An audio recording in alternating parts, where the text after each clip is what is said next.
Question 1, Dusty's yelling at me now. Is Caleb a top 5 quarterback if he beats the potential MVP, Matthew Stafford? How high are you willing to bring Caleb up? Well, the question that I would have for the group on that is, who has got grandfathered in? You understand what I mean? I got Mahomes, the usual suspects. The same four? All 4, yep. Those, if those, and Stafford at 5. So Burrow is just in. Burrow. Burrow's just in? Yeah, I would keep Burrow in. Joe Burrow cannot just stay in he can't. He can't. I would keep Burrow. I like Burrow. I like fossils. I he can't stay in. Keep him in there. So I don't think Caleb jumps to top 5. I don't either. With a win. But my question, I guess my question is, the reason I asked it that way is, how many spots are actually available? Mahomes is, I understand everybody thinks Mahomes if you guys don't say Mahomes Burrow, still top 5, then right? Yeah. Okay, let's make sure. Josh Allen obviously is still there, and Lamar is still there, is a year removed. And I think Stafford coming off an MVP year, what we think will be an MVP. That's why I'm asking it this way. I don't think just this game can do it, KW. Mm-hmm. I think Caleb or Drake can make a case for Burrow's spot over the course of this postseason. I think that's fair.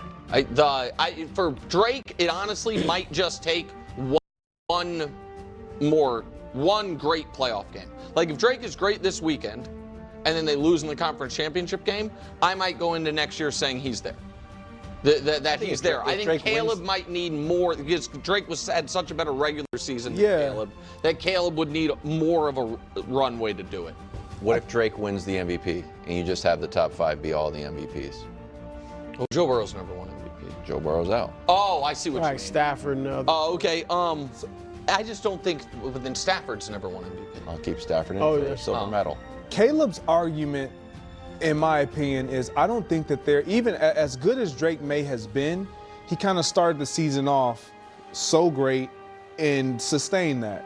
Where Caleb, there was a natural progression in growth every single week, and it just continues to carry over. Even listening to him in the post-game interview, the maturation like that he just conveyed. It just seems like he's growing in every area and aspect of being a professional. Completion percentage. I understand. I don't think you can have the worst completion percentage to be a top 5 quarterback. It has 60% of his passes. And that's a large reason why I poke fun at the Bo Nix thing, but it's Bo Nix, but it looks better because it's sexier. He has more highlights. It's more Caleb driven. But Bo Nix has been doing this same thing. It just doesn't look as great. It's not quite the same thing. I think, do they both have 7 come from behind wins this year? All I'm saying is he's been poor. Bo Nix has been worse. I think Bo Nix has been worse than Caleb early and not as good as Caleb late. But it is still a big jump in clutch time. But can I ask a question about Caleb's completion percentage? Sure. Because I saw somebody made this point, and I was like, that's interesting, that I at least want to throw out there.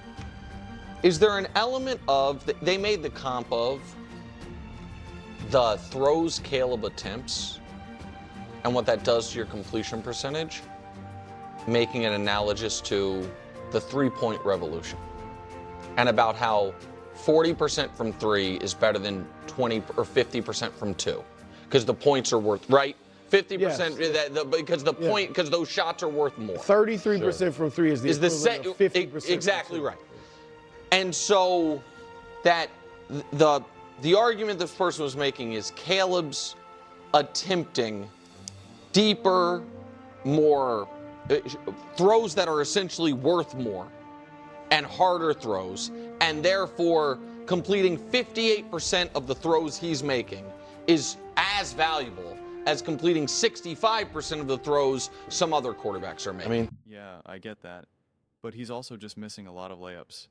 His completion percentage is not just because he's taking all these crazy hard shots down the field. That's just not the case.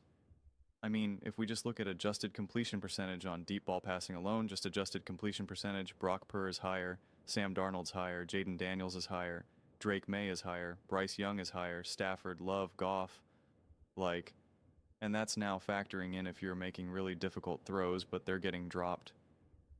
that's not being attributed to the quarterback. And then when we look at adjusted completion percentage just throughout the course of the season, he's down there with Marcus Mariota, Cam Ward, Jake Browning, Shador Sanders, Dylan Gabriel, Brady Cook, Davis Mills. He's bottom 8 in the NFL in adjusted completion. So if what Nick was saying was correct, the adjusted completion percentage, we would see that factored in, but it's not. And then when we look at just on-target percentage, this is just how accurate are you? This is just on-target percentage. He is the 3rd worst in the NFL. He's down there with Shador Sanders and J.J. McCarthy. This is just strictly on-target percentage. Are you throwing on target? The percentage of on-target throws per pass attempts, excluding spikes and throwaways. So you can be making those insanely difficult passes, but like, are you on target? So this is what I keep trying to encourage Chicago Bears fans and Caleb Williams fans, that it's okay to acknowledge that he needs to improve in that aspect of his game, to keep trying to downplay it or try to pretend like it doesn't matter as much. It's just absurd. And no, if Caleb Williams beats Matthew Stafford, that does not automatically put him as a top 5 quarterback. It just doesn't. Which why Jalen Hurts beat Matthew Stafford last year? If Bo Nix beats Josh Allen, is he a top 5 quarterback? Drake May beat Josh Allen during the regular season. Is he now a top 5 quarterback? Jared Goff beat Matthew Stafford in the playoffs a couple years ago. Is he a top 5 quarterback? So the whole notion of who's a top 5, who's not a top 5, I don't think that matters right now. I think it's just been awesome to watch Caleb Williams continue to improve and evolve and grow as a quarterback. I think it's been wildly exciting. I think if he continues, if he beats the Rams and continues to show this off-script magic, then it's just like, right, to me it's more about the legend of Caleb Williams continuing to grow rather than trying to figure out who's a top 5 quarterback, who's not. Because now they're trying to figure out, what about Joe Burrow, because he's always injured and we can't automatically put him in there. And it's like, well, last year he was injured, but the year before that his numbers were absolutely through the roof. His numbers were absolutely through the roof. He played out of this world. His defense was awful, and his O-line was awful. And so like I'm not going to hold that. I'm not going to hold that against him. So that's why like the top 5 conversation now is getting a little sloppy and a little wild. The top 10 in general, because Joe Burrow is in and out of the lineup. Lamar Jackson didn't play. Patrick Mahomes has been technically on the decline. Nobody was talking about Stafford. Now he's the MVP. Drake May enters the conversation. Caleb Williams enters the conversation. Bo Nix enters the conversation. A couple other quarterbacks are leaving the conversation.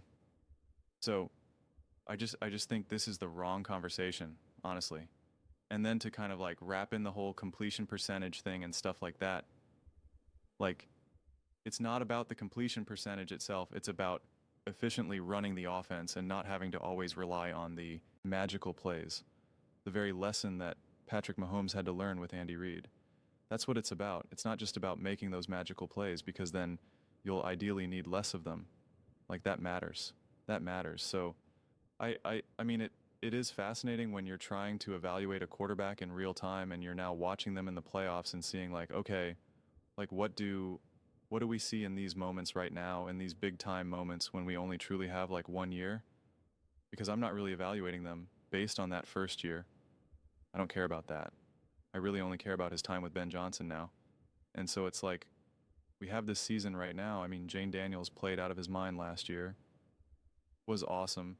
Nearly 4,000 passing, 900 rushing, played awesome in the playoffs, beating the Bucks, beating the Lions. I'm not so sure Nick Wright was ready to have that conversation about him surpassing the Joe Burrows of the NFL or the Staffords of the NFL. And I'm not going to want to wait either, because I'm not the other person that just says, well, he has to do it for a couple years. Like, I don't agree with that take either, because again, that's also less interesting to, I'm not like, well, until Caleb shows that he can win a Super Bowl, like, it's like, I don't care about that. Well, let's see if he can do it again. Let's see what he looks like next year. I'm not getting lost in that either. But that's why it is a weird situation when you have a quarterback, you know, Joe Burrow especially. he's the biggest one that stands out, where you're just like, his team has been bad. He can't stay healthy. It's almost like you want to remove Burrow from the conversation just because he's not playing consistently.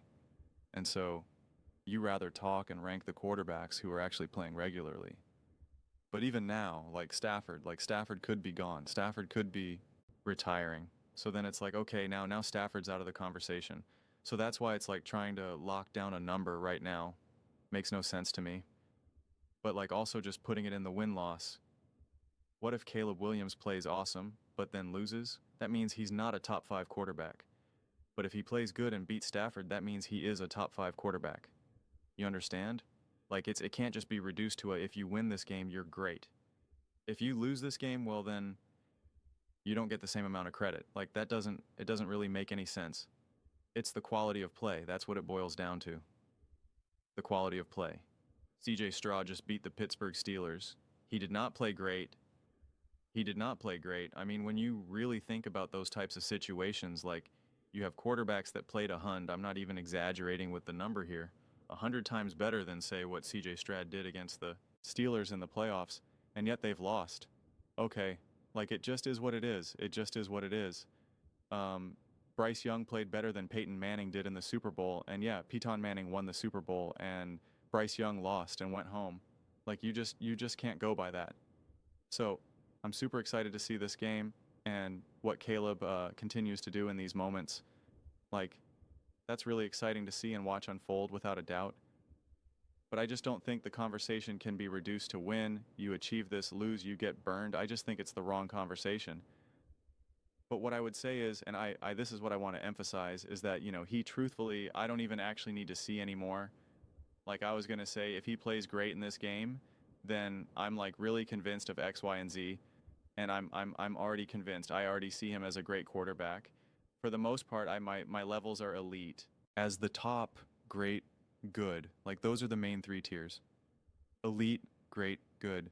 And then you have like the other quarterback where you're kind of like H, you're kind of in and out of it. And like, listen, sometimes that's just because like you're Aaron Rodgers. So it's like, what do I do with Aaron right now with his age? What do you do with a Tua? What do you do with some of these quarterbacks who like look a lot better when the coaching is better, but when they lose head coach, they like fall out, Like it's, so I really have 3 main tiers. Elite, great, good. And it's like, I already see Caleb Williams. As long as Caleb Williams can stabilize a little bit more, it's like he's firmly rooted in great. When he can do the basics and the layups with a higher degree of regularity and success, he then is just firmly rooted in elite, right? Like that's what it becomes. Make no mistake about it. And I'll end here, especially because they talk about this all the time. Maybe not as much because Mahomes isn't playing as much right now in the big games, but they talk about Mahomes just always hitting those lips. They're like, and if he ever misses, they'll be like, that's not a play that Mahomes, that ever misses, or that, Mahomes rarely ever misses those. When you start saying that about Caleb Williams, then that's when you're just like, this quarterback is elite. This quarterback is special. Right now, Caleb Williams is doing special things. There's a difference. He's doing special things. He becomes special when he can do everything. Doesn't mean that he has to do everything all the time. Josh Allen doesn't do everything all the time. Patrick Mahomes doesn't do everything all the time.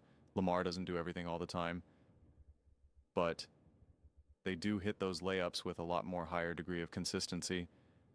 When Caleb does that, then he's in that special conversation. And that special tier of, well, we know Mahomes, we know Allen, we know Lamar, and then you could be like, we know Caleb, but without that, it's just going to always weigh you down a little bit, and we can cook the books all we want and discuss and say, well, actually being a 40% from the 3 line is actually better than being 50% from the 2. And it's like, it actually depends how many shots you're taking. It depends on what your offense needs from you. Depends how good your defense is. It depends. It depends. And I know that Nick knows that because he thinks that LeBron James is better and more important offensively, just from a scoring perspective, than Steph Curry. Pretty sure Steph Curry has a significantly better 3-point percentage. Just saying. Offensively as well. KD, pretty sure he's better than LeBron in that regard. But yet, we know that that's who we'll pick. And look no further, Chicago fans. If you want to disagree with me, I don't think you should, because I don't think I said anything bad or wrong. Just look at the debate between LeBron James and Michael Jordan. But those are just my thoughts. I'd absolutely love to hear yours. What do you guys all think about Caleb and the Bears? Do you think if he wins, he's a top 5 quarterback over Stafford? And about the whole conversation about accuracy, let me know your thoughts. I read every single comment, whether you agree with me or disagree with me. Either way, let's get in some discussions. Let's get in some fights. But ultimately, let's just have some fun. And please do consider subscribing. We're building an amazing community here, and absolutely love to see you part of it. I want to build something that we all generally feel connected to, something that we're really excited to be part of. I think we're well on our way to doing it. Please don't forget to give this video a thumbs up. So, it really does help with visibility and the algorithm. Thank you so much.